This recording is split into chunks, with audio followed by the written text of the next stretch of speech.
Bad bitch, no underwear. 2020 gon' pull up an egg, yeah. Bitch, I know where you can go. Hello tout le monde, j'espère que vous allez bien, je suis trop contente de vous retrouver dans cette nouvelle vidéo. Comme vous avez dû voir dans le titre, je vais vous parler de mon opération des dents de sagesse. Donc à savoir que je me suis fait opérer le mercredi 31 janvier 2018. Donc comment j'ai su que mes dents de sagesse poussaient? Tout simplement parce que j'avais mal à une dent en bas, c'était ici. Et donc je suis partie voir l'orthodontiste, on a pris un rendez-vous, on a fait une radio pour voir s'il y avait la place ou si on pouvait les laisser ou pas. Donc il m'a dit qu'il fallait que je les enlève, j'avais pas la place, mais après il y a des gens qui peuvent très bien les garder. Le mieux c'est de faire une radio comme ça, vous savez si vous devez les enlever ou pas. Donc moi je les ai enlevés à 16 ans. Après ça on a pris un rendez-vous chez le chirurgien dentaire, je crois qu'il s'appelle comme ça. En gros la personne qui allait m'enlever les dents de sagesse pour savoir comment ça allait se passer. Donc elle m'a expliqué, parce que moi c'est une femme, elle m'a expliqué en gros que je devais pas boire ni manger avant minuit, parce que je me faisais opérer le lendemain. Donc voilà, très bien, on a pris un rendez-vous, donc on a eu ce rendez-vous à peu près le 12 janvier et je me suis fait opérer le 31, donc c'était assez court, enfin c'était assez rapide plutôt. C'était un petit peu urgent comme ça me faisait mal pour pas que ça bouge toutes les dents et que surtout après j'étais pas là pour, comme je partais au ski, donc je préférais le faire avant les vacances. Parce que j'ai pas fait pendant les vacances, j'ai fait une semaine avant les vacances et au final après je suis plus allée à l'école, bon bref. Et donc je me suis fait opérer le 31. J'arrive donc le matin à jeun, j'avais pas bu ni mangé, je m'étais lavé les dents et le matin je m'étais lavé à la bétadine et le soir aussi, donc complètement les cheveux et tout. J'avais même enlevé mon piercing parce qu'il faut tout enlever. C'est pas très agréable de se laver à la bétadine mais vaut mieux ça. Et donc le matin, comme je vous ai dit, je me lave les dents et après on part à la clinique tout simplement avec ma maman. Et donc arrivé là-bas je dois mettre une culotte bizarre, un ensemble et tout. Enfin c'est pas très agréable mais bon c'est pas grave. Et là je n'étais pas au courant mais en fait elle me met une perfusion, donc je savais pas du tout en fait. Et je déteste ça, je déteste les prises de sang et tout parce que depuis que je suis petite on me fait des prises de sang. Enfin là on m'en fait plus, enfin. Et quand j'étais petite j'avais en gros une sorte de maladie. Et donc toutes les semaines je devais faire une prise de sang, bon bref. Et donc là elle me fait la perfusion, c'était une jeune, elle y arrivait pas parce qu'elle voyait pas mes veines. Et donc je crois qu'elle voulait me prendre ici là, ouais ici. Donc je regarde pas et tout, je tenais ma maman, donc je croyais qu'elle me l'avait mise et tout. Elle fait bon j'y arrive pas et tout, donc elle appelle sa collègue. Sa collègue elle vient et au final elle me l'a faite ici la perfusion. D'habitude c'est sur la main ou quoi, mais elle m'a fait ici parce qu'on voyait pas bien mes veines. Donc l'autre, enfin c'était sa collègue qui me l'a fait et ça se passe très bien, enfin c'était un peu dégueu. Du coup elle me rentre je pense une aiguille dans la veine. Mais pour prendre le sang, ou enfin je sais pas trop quoi, pour injecter du produit dans le sang, voilà. Donc j'avais un fil accroché avec un tube là, bon bref. Donc après on m'appelle pour aller me faire opérer, donc je pars toute seule. Enfin il y avait quelqu'un qui me tenait le tube là. Et donc je marche et tout, j'arrive au bloc à pied. Et ma mère du coup elle était restée là-bas, elle l'attendait. Donc je m'installe sur le lit, on m'avait dit que, parce qu'une copine s'était fait opérer des dents de sagesse, que c'était trop agréable la sensation quand on s'endort. Alors que moi j'ai pas trouvé ça très agréable, parce qu'à un moment elle me parle et tout, j'entendais rien. Je sais pas pourquoi il y avait du bruit et tout, il faisait hyper froid là-bas et j'avais même demandé une couverture, enfin on m'avait proposé, du coup j'avais dit oui. Et donc voilà, elle me dit bon je vais t'endormir, je vais t'injecter le produit. Donc je crois elle fait passer un truc dans la veine pour m'endormir plus vite en même temps que j'avais un tube là. Et je devais le tenir, elle me dit tiens le. Donc je tenais, c'était pour respirer, enfin je sais plus comment ça s'appelle ça là. Ben un masque tout simplement je crois. Donc je tenais le masque et là elle me dit bon j'injecte le produit. Donc déjà je me sentais pas, enfin j'ai l'impression que j'avais tombé un peu alors que pas du tout, j'étais en train de m'endormir. Du coup j'arrivais plus à tenir le truc, donc je commence à lâcher, une autre personne le tient. Et là je me souviens plus de rien. Après je me réveille, c'était 1 heure après je crois, dans la salle de réveil. Je sais pas si je me suis réveillée de moi-même ou si quelqu'un m'a réveillée, mais je me souviens quand je me réveille qu'une personne était à côté de moi et qu'elle me dit t'es descendu du lit, relève-toi et tout, je comprenais rien. Donc je me pousse, j'étais en train de me relever, j'avais des énormes compresses à l'intérieur de la bouche et là j'avais de la glace. Et donc j'essayais de me relever comme je pouvais, enfin je croyais que j'allais me rendormir encore. Mais donc je me relève et là elle m'enlève les compresses que j'avais dans la bouche qui étaient remplies de sang, j'avais vu ça, ça m'avait dégoûté. Et après elle me change la glace, elle me met là encore la plus froide parce qu'elle avait réchauffé sûrement le temps que je me réveille. L'opération en elle-même je crois elle avait duré 20 minutes donc c'était assez rapide. Et elle avait dit à ma mère oui elle va revenir dans à peu près 3 heures, alors que j'étais revenue juste 1 heure après.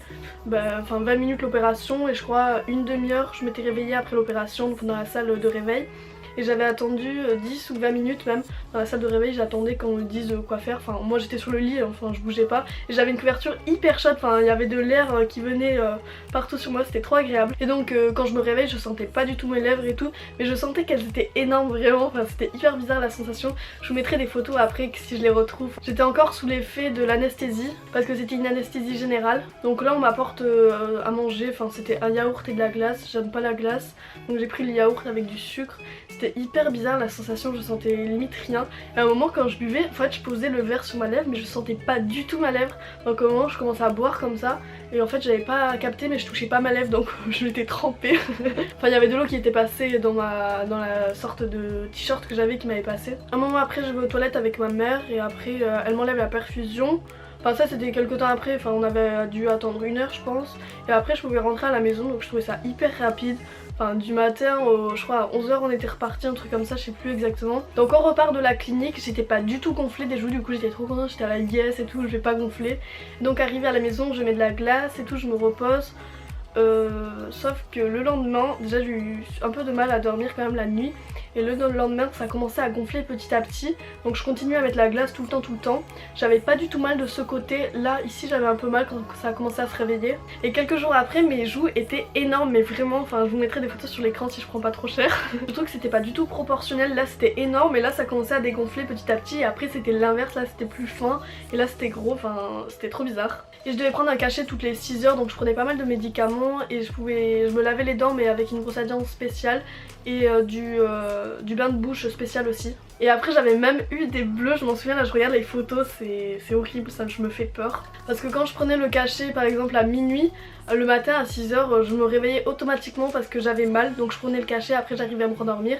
Ou pareil si je me couchais pas à 20 h mais si je prenais le cachet à 20 h je me réveillais la nuit pile poil 6 h après. Parce que je devais prendre le cachet parce que j'avais mal. Ah si, quand je suis sortie de la clinique j'étais un petit peu gonflée mais ça allait, enfin pas énorme. J'étais avec ma veste là toute douce de bigoumi. J'avais des lèvres énormes, là je regarde les photos et je sentais rien du tout. La lèvre du haut je la sentais mais celle du bas pas du tout. Et j'avais l'impression qu'elle était énorme mais vraiment c'était trop bizarre cette sensation. Et donc je me faisais des smoothies, enfin je mettais de la glace dedans avec des fraises congelées. Et c'était trop bon, enfin je mangeais ça ou alors je mangeais des yaourts nature ou aussi des danettes. Enfin on pouvait pas manger grand chose et aussi mon père il m'avait fait de la purée. Enfin qu'il avait laissé refroidir et du jambon coupé en minuscules morceaux. Donc mélangé, ça c'était trop bon quand je mangeais ça quand j'étais petite. Et ça j'arrivais à le manger avec des minuscules cuillères parce que je pouvais pas ouvrir grand la bouche. Et je mangeais ça et c'était assez consistant. Donc si vous devez vous faire opérer des dents de sagesse, enfin faut quand même manger un petit peu parce que sinon vous aurez trop faim. Donc ça franchement ça c'est super bien pour manger. Enfin ça c'est assez consistant et après moi j'avais plus trop faim. Enfin avec un yaourt ou quoi. Donc comme je vous ai dit je me suis fait opérer le mercredi 31. Donc je suis pas allée à l'école le mercredi, le jeudi ni le vendredi. Après samedi dimanche c'était le week-end. Et le lundi je devais y repartir, c'était la dernière semaine de cours et après on était en vacances. Donc le lundi je me sentais pas capable d'aller à l'école parce que j'avais trop mal à cette dent. On a même appelé la chirurgienne pour savoir si c'était normal et tout. Et elle a dit oui des fois on a encore mal et tout. Elle a dit que c'était pas la peine qu'on aille la voir ou quoi. En tout cas si vous devez vous faire opérer des dents de sagesse, je vous conseille de faire 1 semaine avant les vacances. Comme ça vous n'allez pas 1 semaine avant et pendant toutes les vacances comme ça vous récupérez. Ou alors vous faites pendant les vacances. Concernant les points je devais les avaler, enfin ils devaient partir tout seuls. Et c'est ce qui s'est passé mais moi je les ai perdus longtemps après. Il y en a 2 que j'ai perdus je crois plus d'1 mois après. J'étais en train de manger et là je sens qu'il arrive, enfin que j'avais un fil dans la bouche, c'était horrible, du coup je l'ai enlevé. Mais donc ce côté j'ai pas du tout eu mal et ce côté, enfin vraiment j'avais mal et quand je regardais avec le flash de la lumière pour voir comment c'était, enfin j'ouvrais à peine la bouche du coup et je voyais que ce côté là c'était noir on aurait dit et tout, enfin au niveau des points. Mais sinon maintenant je me suis super bien remis, enfin y a pas de soucis, enfin franchement si vous devez vous faire opérer ne vous inquiétez pas, ça va bien se passer. Enfin ça se passe très bien. Enfin prenez un bon chirurgien et ça va très bien se passer. Et surtout après mettez bien la glace tout le temps, même la nuit je mettais la glace. Et mangez des choses pas chaudes, donc de la purée froide ou de la glace et tout. En tout cas j'espère que cette vidéo vous aura plu. Je vous ai raconté mon expérience des dents de sagesse, enfin de mon extraction des dents de sagesse. Si cette vidéo vous a plu n'hésitez pas à mettre un pouce en l'air, j'espère qu'elle a pas été trop longue. Sinon n'hésitez pas à vous abonner à ma chaîne aussi. Et voilà je vous fais plein de gros bisous, n'hésitez pas à vous ajouter sur Instagram et tout. Et voilà à bientôt pour une prochaine vidéo. Gros bisous. You can't even level with a boss.